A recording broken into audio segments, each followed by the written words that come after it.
ಪ್ರಭು ಕ್ರಿಸ್ತನಲ್ಲಿ ಆತ್ಮೀಯ ಸಹೋದರ ಸಹೋದರಿಯರೇ, ಶರೀರ ಒಂದು ಪ್ರತಿನಿಧಿಗಳಾಗಿ ಪರರಿಗೆ ನಾವು ವಿಶ್ವಾಸವನ್ನು ತಿಳಿಸುವುದಕ್ಕೆ ತೋರ್ಪಡಿಸುವುದಕ್ಕೆ ಇದ್ದೀವಿ. ಅವರ ಕಾರ್ಯಗಳಲ್ಲಿ ನಾವು ಭಾಗವಹಿಸ್ತಾ ಇದ್ದೀವಿ. ಈ ಸಮಯದಲ್ಲಿ ನಮ್ಮ ಕುಟುಂಬದ ಕೋರಿಕೆಗಳಿಗಾಗಿ, ವ್ಯಾಧಿಸ್ಥರಿಗಾಗಿ ಹಾಗೂ ವಿಶೇಷವಾಗಿ ಈ ನಮ್ಮ ನಾಡಿನಲ್ಲಿ ಶಾಂತಿ ಸಮಾಧಾನ ನೀವು ದಯಪಾಲಿಸಬೇಕೆಂದು ನಾವು ವಿಶೇಷ ರೀತಿಯಲ್ಲಿ ಪ್ರಾರ್ಥಿಸೋಣ. ದಯಮಾಡಿ ನಿಮ್ಮಲ್ಲಿ ನಾನು ಕೇಳಿಕೊಳ್ಳುವುದೇನೆಂದರೆ, ಎಲ್ಲ ದಂಪತಿಗಳು ಈಗ ಮದುವೆ ಆದ ದಂಪತಿಗಳಿಗೆ ಶಿಲ್ಪೆಯನ್ನು ಕೊಡಲಾಗಿದೆ. ಎಲ್ಲ ಸಿಸ್ಟಮ್ಯಾಟಿಕ್ ಆಗಿ ಪ್ಲಾನ್ ಮಾಡಿದ್ದೀವಿ. ಲೀಡರ್ಸು ಡಿಟೇಲ್ಸ್ ಕಮ್ಮಿ ಆಗಿರಬೇಕು. ಸೊ ದಯಮಾಡಿ ನಿಮ್ಮಲ್ಲಿ ನಾನು ಕೇಳಿಕೊಳ್ಳುವುದೇನೆಂದರೆ ಎಲ್ಲ ಹೋಗುವುದು ಭಾವಿಸುತ್ತೇವೆ. ನಾಮದಲ್ಲಿ ಶುಭ ಶುಕ್ರವಾರದ ಶಿಲುಬೆಯ ಹಾದಿ ತಪಸ್ಸು ಕಾಲದಲ್ಲಿ ಮತ್ತು ವಿಶೇಷವಾಗಿ ಶುಭ ಶುಕ್ರವಾರದಂದು ಶಿಲುಬೆಯ ಹಾದಿಯ ಆಚರಣೆಯು ಹಲವಾರು ಶತಮಾನಗಳಿಂದ ನಡೆಯುತ್ತಾ ಬಂದಿದೆ.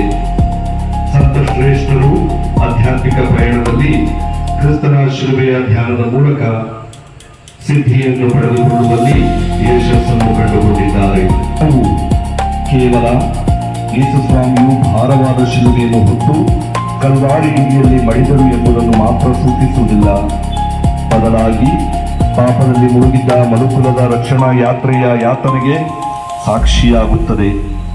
ಈ ಶಿಲುಬೆಯ ಪಯಣವು ಯೇಸು ಬರೆದ ಅತ್ಯಂತ ಶ್ರೇಷ್ಠ ಪ್ರೇಮ ಕಥೆಯಾಗುತ್ತದೆ, ಶಾಶ್ವತ ಉಡುಗೊರೆಯಾಗುತ್ತದೆ.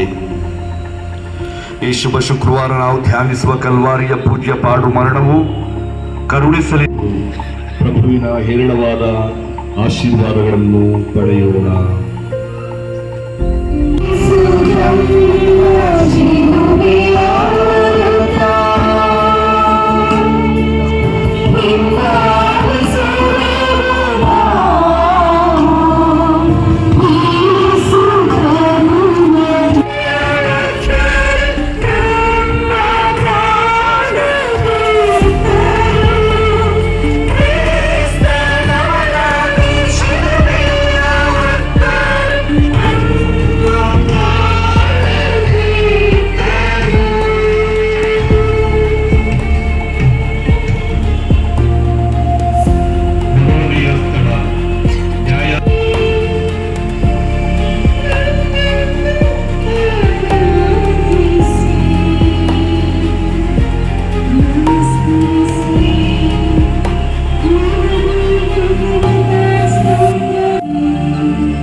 ಜಗತ್ತಿನ ಮೊದಲ ಕುಟುಂಬದ ಇಸಾಕನ ಮಗ ಜೋಸೇಫನನ್ನು ಉಳಿದ ಸಹೋದರರೆಲ್ಲ ಗುಲಾಮಗಿರಿಗೆ ಮಾರಿ ಸೆರೆಮನೆಯಲ್ಲಿ ಬೆಳಿಗ್ಗೆ ಪರಿಹಾರ. ದೇವರ ಮಾತನ್ನು ಪ್ರವಾದಿಸಲು ಬಂದ ಎರೇಮಿಯರನ್ನು ಆಡುಮಾತಿಗೆ ತಳ್ಳಿ ಚಿತ್ರಹಿಂಸೆ ನೀಡಿದರು. ತನ್ನದೇ ವಂಶದ ಪಟ್ಟದರಸ ಕಾಮುಕತನಕ್ಕೆ ಬಲಿಯಾಗಿ ಅಮಾಯಕ ಊರಿಯರನ್ನು ಕೊಂದ. ಈಗ ನನ್ನ ಸರದಿ ದೇವರ ಮಗನೆಂದು ಕರೆದುಕೊಂಡ ಕಾರಣಕ್ಕೆ ತಾನೀಗ ಬಲಿಪಶು. ಇಗೋ ಈ ಮನುಷ್ಯ ಎಂಬ ಪಿಲಾತನ ಮಾತು ಕೇಳಿಸದ ಹಾಗೆ ತಲೆಗೆಲ್ಲ ಮುಳ್ಳು ಹೊಕ್ಕಿ ತಲೆ ಸಿಡಿದು ರಕ್ತ ಹರಿದು ಕಿವಿಯೆಲ್ಲ ಮಬ್ಬಾಗಿದೆ. ಸೈನಿಕರ ಉಗುಳಿನಿಂದ ಮುಖವೆಲ್ಲ ಕೆಸರಂತಾಗಿದೆ. ಈತನಲ್ಲಿ ಯಾವ ಅಪರಾಧವೂ ನನಗೆ ಕಾಣುತ್ತಿಲ್ಲ ಎಂದ ಪಿಲಾತನ ಧ್ವನಿಗೆ ನಾನೇ ಪ್ರೀತಿಸಿದ 100 ಜನ ಇವನನ್ನು ಕೊಲ್ಲಿರಿ ಎಂದು ಒಬ್ಬಿಡುತ್ತಿದ್ದಾರೆ. ನಿಸ್ಸಹಾಯಕ ನಿರಪರಾಧಿ ನಾನು.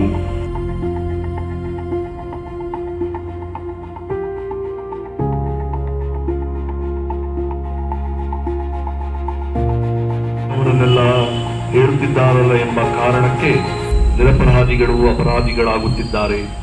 ಬರಬ್ಬಾಸನನ್ನು ಬಿಡುಗಡೆ ಮಾಡಬೇಕೆಂದು ಕೂಗಾಡುತ್ತಾ ಭ್ರಷ್ಟರ ಕೂಟ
ಹೀಗೆ ನಿರಂತರ ಹುಚ್ಚುಹೊರೆಯಾಗಿ ಹೋಯಿತು. ಸ್ವಾತಂತ್ರ್ಯವೇ ಹೊರೆಯಾಗಿ ಆದಾಮ ಪಾಪವನ್ನು ಹುಡುಕಿ ಹೋದ. ಇಸ್ರಾಯೇಲರ ಆಚರಣೆಗೆ ಹಬ್ಬ ಹುಣ್ಣುಗಳು ತಂದೆಯವರಿಗೆ ಪ್ರಭು